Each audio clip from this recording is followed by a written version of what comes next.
Alright, so you've got your results from the fire debris analysis. So how do you analyze these results? First, let's go over each component of the chromatogram. You've got the sample name over here on the right. In this case, it's our solvent blank. On the x-axis is the retention time right here, and on the y-axis is the abundance. Because this is our solvent blank, we shouldn't be seeing any other peaks besides this one right here, which is the solvent peak. This peak will be on all the chromatograms.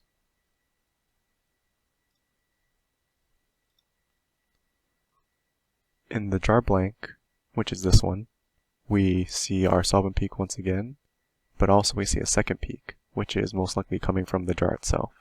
This is a recurring peak since all of our samples from here on out are coming from the jars.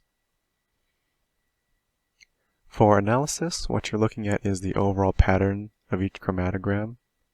You're comparing the three patterns from the sample, which we have here, 1, 2, and 3, to the known ignitable liquid residues, which would be our gasoline, our kerosene, and our diesel. Take note of the differences between each chromatogram.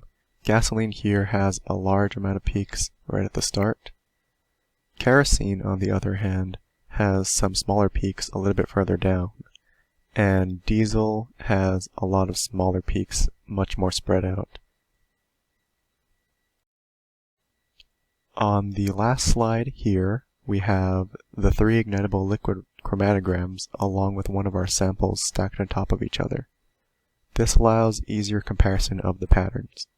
So make sure to look at each of the chromatograms carefully to determine if any of them are indistinguishable from the sample.